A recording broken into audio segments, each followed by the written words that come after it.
তো গল্পের নাম কি? বর্গ রাজা ত্রিভুজ রানী। এক ছিল আজব রাজা, তার সবকিছু চারকোনা। তার মুকুট চারকোনা, সিংহাসন চারকোনা। রাজার নামও বর্গ রাজা। বর্গ রাজার ছিল এক রানী, রানীর সবকিছুই তিন কোনা। তার মুকুটও তিন কোনা, অলংকার তিন কোনা, চেয়ার তিন কোনা। তাই রানীর নামও ত্রিভুজ রানী। বর্গ রাজা ও ত্রিভুজ রানী ছিল একটা গোল বাগান। বাগানের সবকিছুই গোল, পুকুর গোল, গাছ গোল, মাছ গোল, ফল গোল, পাখিরাও গোল। এরকম দেখছো তোমরা কখনো? ও। বর্গ রাজা ও ত্রিভুজ রানীর খাবার রান্না করতো বাঘ মামা। বাঘ মামা ছিল ভীষণ বিপদে, কারণ বর্গ রাজা খেত সবকিছু চার কোনা খাবার, আর ত্রিভুজ রানী খেত তিন কোনা খাবার।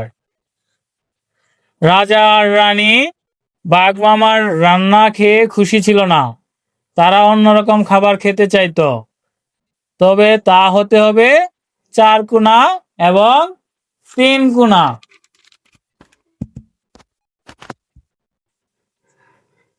হ্যাঁ, বিপদ বুঝে বাঘ মামা জঙ্গলে পালিয়ে গেল।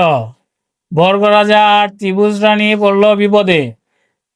একদিন হঠাৎ বাঘ মামা একটা গোল হাঁড়িতে করে কি যেন নিয়ে এলো। গোল একটা হাঁড়ির মধ্যে করে কি একটা নিয়ে আসছে। বর্গ রাজা ও ত্রিভুজ রানীর তখন অনেক খিদে পেয়েছে। হাঁড়িতে ছিল রসগোল্লা। রসগোল্লা চিনো? মিষ্টির মতো, হ্যাঁ।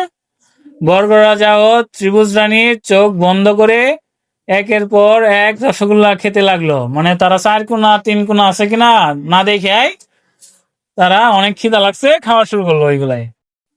সেই থেকে বর্গ রাজা এবং ত্রিভুজ রানী গোল, চার কোনা, তিন কোনা, লম্বা, চ্যাপ্টা সব ধরনের খাবার খায়। বুঝতে পারছো? হুম। এখন তারা গোল বাগানে গোল গোল সব মজাদার ফলও খায়। বাঘ মামা এখন খুব খুশি। বাঘ মামা কেমন খুশি? রাজা রানী সব ধরনের খাবার খায়, সেই জন্য